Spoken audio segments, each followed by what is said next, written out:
Assalamualaikum Laskar Nganit Bres-Bres dimanapun Anda berada. Jumpa lagi dengan saya Dr. Dewan Adisa di channel YouTube Sahabat Satwa TV yang akan berbagi tips dan informasi seputar hewan ternak.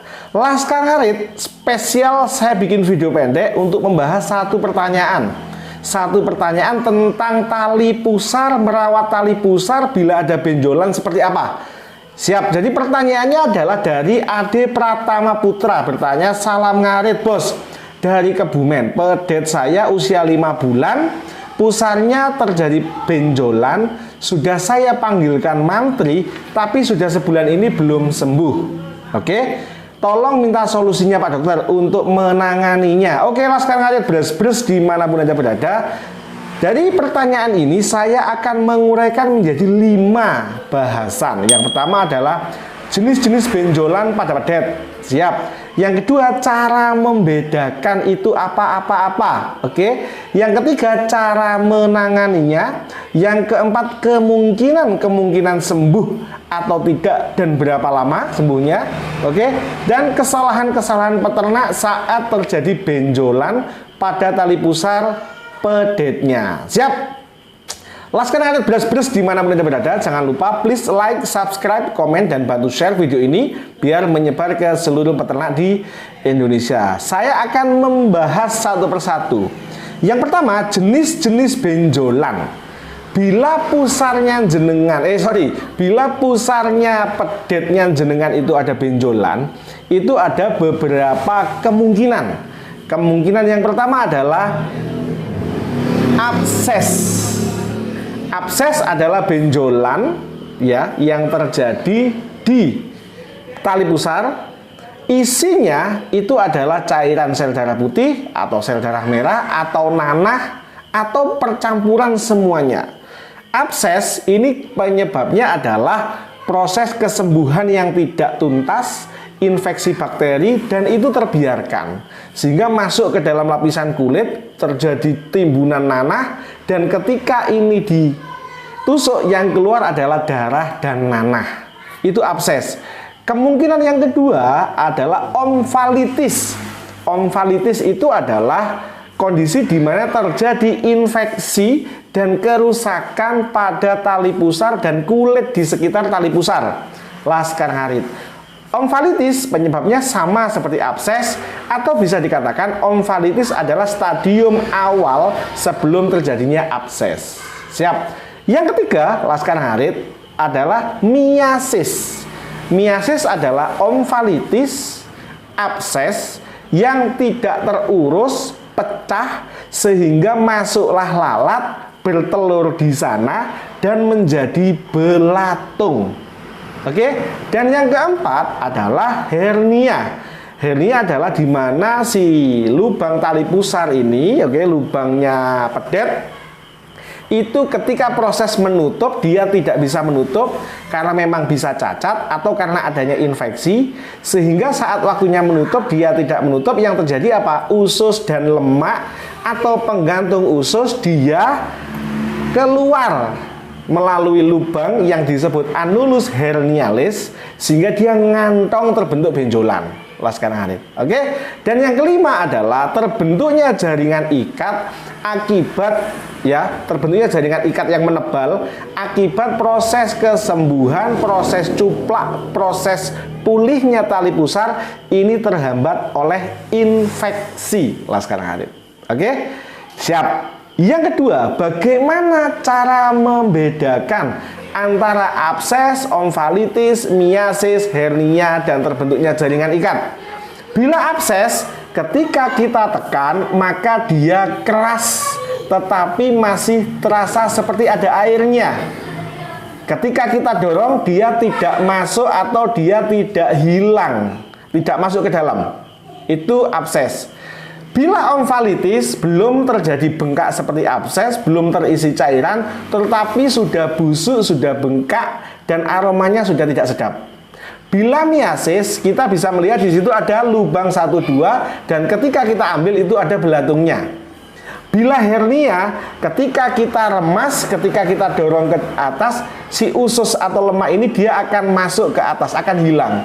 Atau bila pedetnya belum terlalu gede, dilumahke, ditelentangkan Laskar Ngarit, biasanya hernia akan hilang dan akan masuk. Oke, dan bila terbentuk jaringan ikat, terjadi kebengkakan, tidak ada cairan, tidak ada usus, tetapi bengkak. Itu cara membedakannya. Siap. Yang ketiga, bagaimanakah cara menangani kelimanya Laskar Ngarit? Siap. Yang pertama, abses. Harus dilakukan bedah minor. Dibius, disayat, dikeluarkan, dibersihkan, diberikan drainase, bisa selang, bisa kasa, dan dokter akan melakukan berbagai injeksi yang diperlukan agar tidak infeksi ulang. Siap. Pasca operasi, Laskar Ngarit bisa menggunakan Gusanex spray, Limoxin spray untuk apa? Untuk mencegah terjadinya infeksi lanjutan dan mencegah lalat. Cara menangani omfalitis atau infeksi, biasanya dokter akan memberikan injeksi. Oke, bila belum parah, bisa Laskar Ngarit menggunakan betadine yang dicampur dengan alkohol atau betadine yang dicampur dengan cairan infus, bersihkan setiap hari. Idealnya jenengan bisa dibantu dokter untuk memberikan injeksi. Perawatan harian bisa menggunakan betadine, disiramkan dengan sebelumnya dibersihkan. Bila terjadi miasis Laskar Ngarit, saran saya minta tolong dokter atau mantri untuk apa? Untuk mengambil secara manual, lalu memberikan jahitan dan memberikan injeksi anti belatung serta antibiotik. Lalu bila terjadi hernia, sebaiknya dilakukan operasi pada saat usia maksimal 2 bulan. Semakin gede pedet, semakin kecil kesempatan untuk sembuh. Kenapa? Karena tekanan usus, tekanan perut itu semakin besar. Sehingga ketika kita menjahit, dia rentan jebol lagi. Oke, sedangkan yang kelima, ketika terbentuk jaringan ikat, bisa minta tolong dokter untuk memberikan injeksi, anti radang, antibiotik, dan bisa menggunakan Limoxin spray atau Gusanex spray. Itu cara menanganinya. Lalu, yang keempat, bagaimanakah kemungkinan sembuh? Semuanya bisa sembuh, kecuali sudah menjalar, sudah terjadi sepsis, sudah terjadi sesak nafas, sudah terjadi tetanus, dan sudah terjadi diare. Dampak dari kerusakan dari busuknya tali pusar ini bisa sistemik. Abses bisa sembuh dengan ketelatenan. Omfalitis bisa sembuh dengan ketelatenan. Oke, miasis bisa sembuh dengan ketelatenan. Hernia bisa sembuh dengan operasi dan ketelatenan. Terbentuknya jaringan ikat juga bisa sembuh dengan ketelatenan peternak dan menjaga kebersihan. Tetapi bila terlambat, sudah terjadi sepsis, gejalanya tiba-tiba sapi ambruk pedetnya ya, lalu tidak mau menyusui, dipegang badannya panas, apalagi sudah dingin, aromanya tiba-tiba tidak enak, gigi sudah menggertak, kaku, mukosa mata dibuka warnanya coklat atau keruh, ini sudah terjadi sepsis. Kalau sudah level ini, tidak bisa disembuhkan atau sulit disembuhkan, apapun diagnosanya. Siap. Lalu kesalahan-kesalahan peternak terkait ketika sapinya terkena ada benjolan. Yang pertama adalah main tusuk. Begitu main tusuk, ternyata itu hernia, yang terjadi adalah massa yang ada di dalam usus akan ambrol, pasti mati. Oke. Kesalahan yang kedua, menggunakan preparat minyak yang notabene ini berbahaya. Misalkan menggunakan solar, oli, minyak tanah, bensin, pertamax, dan lain-lain. Kasihan, panas banget.